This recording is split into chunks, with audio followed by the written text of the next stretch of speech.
It's been more than 3 weeks since the Flagstaff Hookah Lounge was vandalized with swastikas and graffiti, and police are still investigating.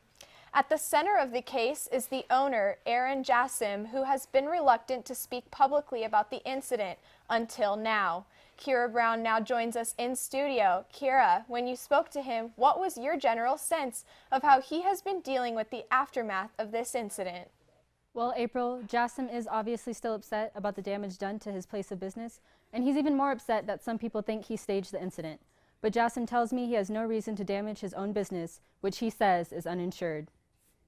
Jasim has attracted a lot of attention lately, and police say he's been less than cooperative, refusing to speak with investigators since the week of the incident. He did speak to the police originally, although he has ceased all contact for fear, apparently, of being under arrest, according to what we're hearing third hand. I was really cooperating with the detectives for a while, but once I started to piece it together that I'm actually like, wait, like it was Shelly, that's when I realized, like, holy crap, I'm in danger. That's when I cut off all ties and I turned my phone off so I can't be tracked. I was like, wait, like, because the thing is, what happened was when I was locked out, the only people that had a key was my landlords, not me, not the police. Jasim says he's not the person who spray painted the walls in his hookah lounge that night, but he has a good idea who did it. John Running is technically my landlord. Shelly Claude is his wife.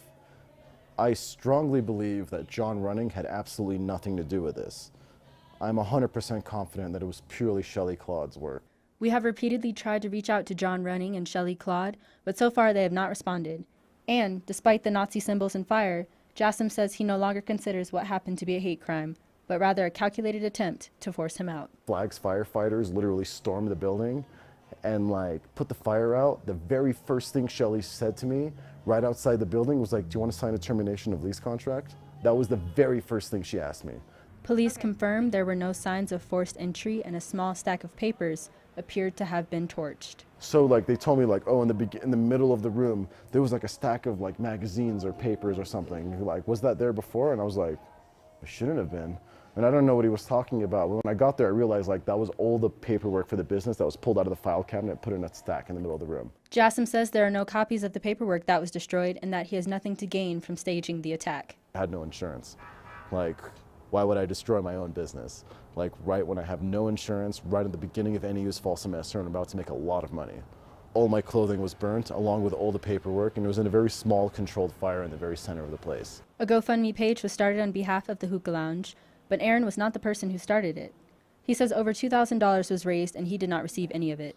Jasim says he's been left bankrupt, and hopes to relocate his Hookah Lounge once his finances are straightened out. If you would like to know more and see the full interview with Jasim, check out our website at naztoday.com. I'm Kiara Brown. Back to you guys.